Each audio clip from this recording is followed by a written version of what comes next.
Hello students. So in our previous class we have already learned about Kothari Commission. Basically I have given the introduction part, right? So today also we will continue the same topic.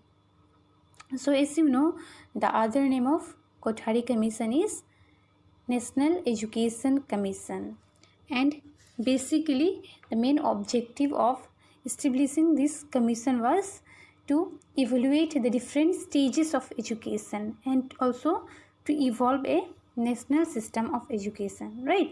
So today we will learn what are the objectives or what are the aims of education, okay, according to Kothari Commission. So the first is education and productivity. So education and productivity. So basically Kothari commission उन्होंने क्या बोला था कि education को क्या करना चाहिए, relate करना चाहिए प्रोडक्टिविटी के साथ, क्योंकि अगर हम उसको प्रोडक्टिविटी के साथ रिलेट करेंगे तभी क्या होगा, हमारा जो नेशनल इनकम होगा वो इंक्रीज़ होगा.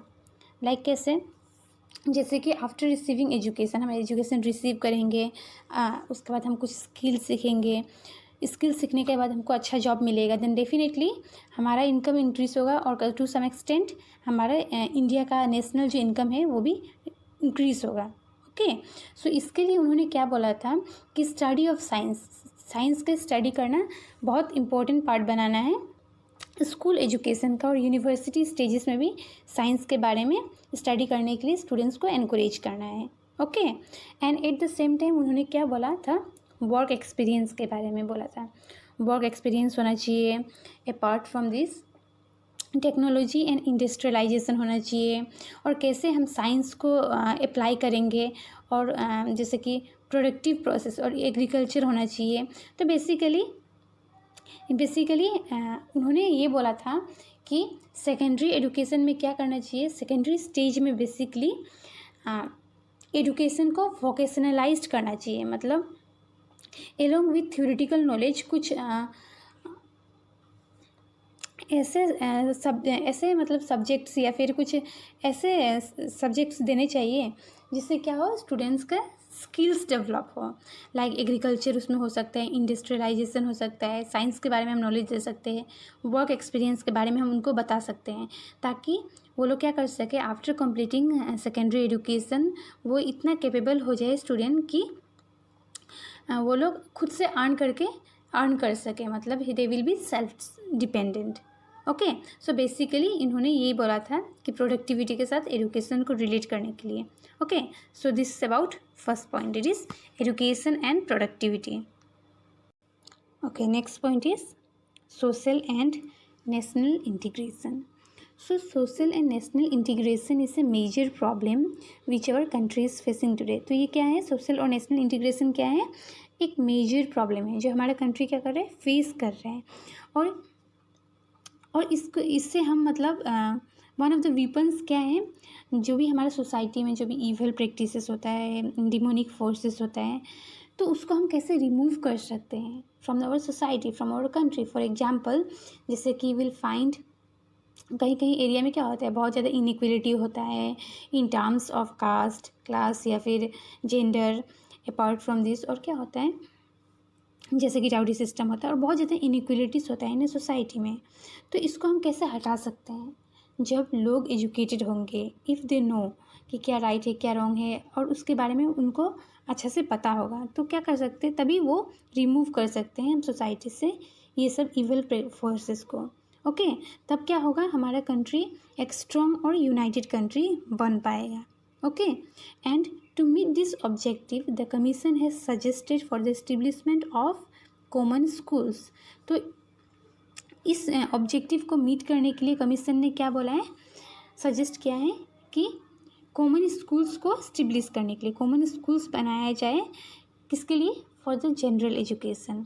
और इस स्कूल में कैसे एडमिशन लेने का क्या क्राइटेरिया होगा, दैट मीन्स जो लोग फ़ीस दे सकते हैं, जो लोग का कैपेसिटी है फ़ी देने का, ओके, फ़ीस देने का, तो वो लोग ही क्या कर सकते हैं, एडमिशन ले सकते हैं. पर यहाँ पे ऐसा नहीं होगा कि जिसका बहुत ज़्यादा टैलेंटेड है तो टैलेंट के बेसिस पे एडमिशन लेने का क्राइटेरिया नहीं होगा.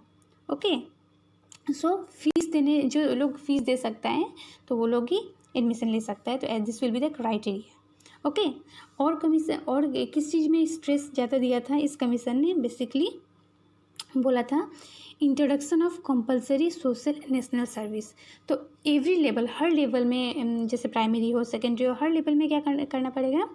सोशल और नेशनल सर्विस को इंट्रोड्यूस करने के लिए बोला है। जैसे कि सोशल सर्विस गेम्स होता है या फिर एनसीसी होता है, तो ये सब के बारे में उन्होंने बोला था।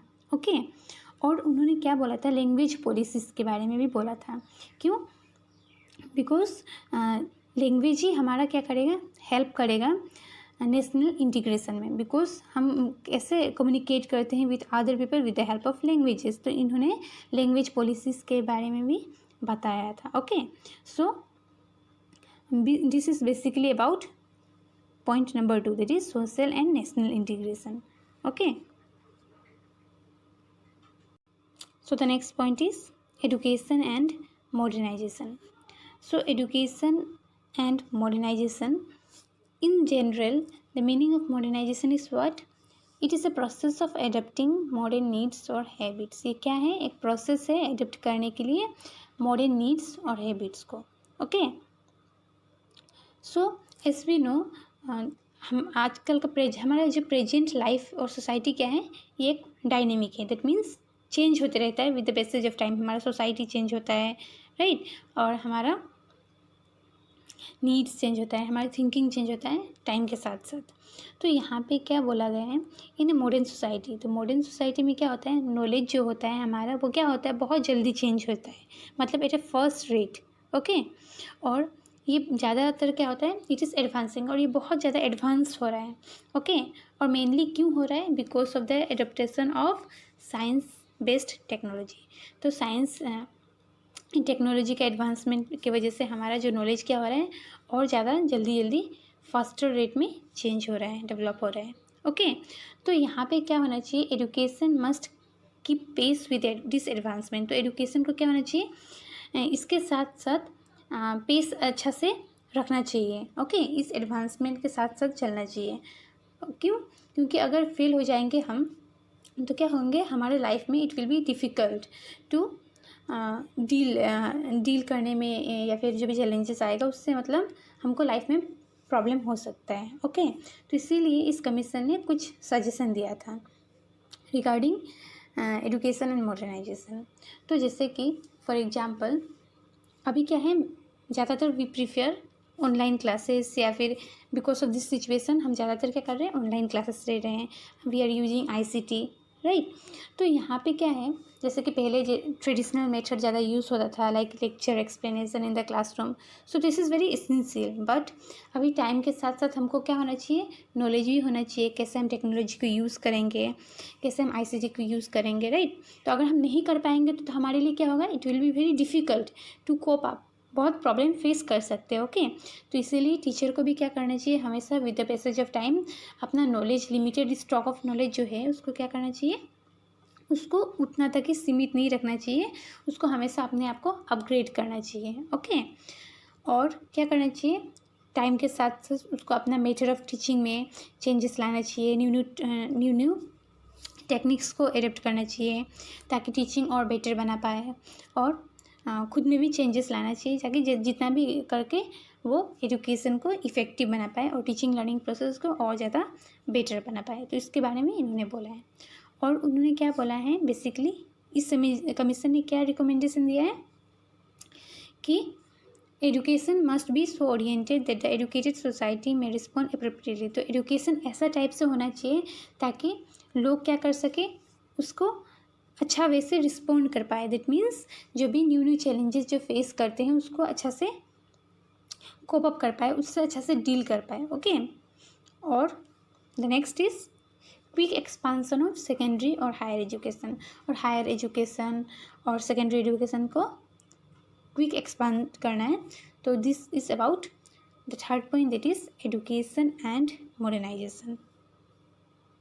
Next point is social, moral and spiritual values. So the national system of education, they have stressed on value based education. तो value based education को बहुत ज़्यादा इस कमीशन ने स्ट्रेस दिया है, इम्पोर्टेंस दिया है। ओके। और इन्होंने क्या बोला है कि एजुकेशन कैसा होना चाहिए, हमारा लाइफ से रिलेटेड होना चाहिए, और एलोंग विथ थ्योरेटिकल नॉलेज या फिर जो भी हम पढ़ते हैं, तो उसके अलावा हमको क्या होना चाहिए, एक वैल्यूज़ डेवलप करना चाहिए। ओके, सोशल, मॉरल और स्पिरिचुअल वैल्यूज़ जो हमारे लाइफ में, हमारा सक्सेस में बहुत इंपॉर्टेंट रोल प्ले करता है, और बहुत हमारे लाइफ में बहुत इंपॉर्टेंट रोल प्ले करता है आगे बढ़ने में। ओके, तो वैल्यू बेस्ड एजुकेशन को बहुत ज़्यादा फोकस किया है, और इसको हम कैसे डेवलप कर सकते हैं या फिर स्टूडेंट्स को कैसे दे सकते हैं value based education, with the help of direct and indirect method. So direct method में क्या होगा, like while explaining in the classroom, जब हम क्लास में पढ़ाते हैं, then also we teach the students कि क्या राइट है क्या रॉन्ग है, हम बहुत कुछ सिखाते हैं ना, तो ये क्या directly we try to teach them about right and wrong, how a student should behave, कैसा वो लोग को रहना चाहिए इन सोसाइटी। तो ये सब क्या होता है, with the help of direct method we try to develop we try to give value based education to the students. Okay, और इनडायरेक्ट मेथड में क्या होता है, इनडायरेक्ट मेथड में हम कैसे वैल्यू के बारे में सिखाते हैं जनरली। जैसे कि स्टूडेंट्स फॉर एग्जांपल जो भी स्कूल्स में पढ़ते हैं या फिर जो भी कॉलेजेस में पढ़ते हैं, जहाँ भी पढ़ते हैं, ओके, तो वहाँ का जो इन्वायरमेंट कैसा है, वहाँ का टीचर्स कैसे हैं, वो लोग का पर्सनैलिटी और वो लोग का बिहेवियर कैसा है, को करिकुलर एक्टिविटीज़ कैसा है, वहाँ पे कैसे सेलिब्रेट होता है अलग अलग festivals, religious festivals, social service programme. Okay, so ये सब चीज़ क्या करता है, स्टूडेंट्स का mind to some extent influence करता है। ओके, और इससे भी क्या करते हैं, स्टूडेंट्स सीखते हैं इनडायरेक्टली। जैसे कि इनडायरेक्टली कैसे सीखेंगे, फॉर एग्जांपल जैसे कि बहुत सारा फेस्टिवल्स या फिर बहुत सारा फेस्टिवल्स कंडक्ट होता है स्कूल्स में, राइट। जैसे कि चाहे इंडिपेंडेंस डे हो या फिर टीचर्स डे हो या फिर सरस्वती पूजा हो, तो उस टाइम में क्या करते हैं, स्टूडेंट्स सब मिलजुल के काम करते हैं। They use to take a different responsibility कि ये काम ये करेगा, राइट। तो इन दिस वे वो लोग इनडायरेक्टली क्या सीखते हैं, कोऑपरेट करना, मिलजुल के काम करना सीखते हैं, म्यूचुअल रिगार्ड और ऑनेस्टी, इंटेग्रिटी, डिसिप्लिन के बारे में सीखते हैं, सोशल रिस्पॉन्सिबिलिटी, हमारा रिस्पॉन्सिबिलिटी क्या है। तो ये सब क्या है, वैल्यूज़ से, ये सब वैल्यूज़ इनडायरेक्टली वो लोग इनकलकेट करते हैं। ओके, सो श्री प्रकाश कमेटी उन्होंने क्या बोला था, they have given one recommendation, okay, that 1 or 2 periods a week should be set aside in the school timetable for instruction in moral and spiritual values. तो Shri Prakash committee एक है, उन्होंने क्या बोला था कि कम से कम वीक में 1 या 2 पीरियड क्या होना चाहिए, सेपरेटली रखना चाहिए, किसके लिए, for moral and spiritual values, जहाँ मतलब स्टूडेंट्स को सिखाया जाए मॉरल वैल्यूज़ के बारे में, स्पिरिचुअल वैल्यूज़ के बारे में। तो कम से कम वीक में 1 या 2 पीरियड इसके लिए स्पेसिफिकली टाइम अलॉट करना चाहिए। तो इसके बारे में श्री प्रकाश कमेटी ने बोला था, और इस सजेशन को कोठारी कमीशन ने एक्सेप्ट किया था। Okay, so this is all about today's class. I hope you all have understood. So in case of any doubt, you can ask me. Thank you.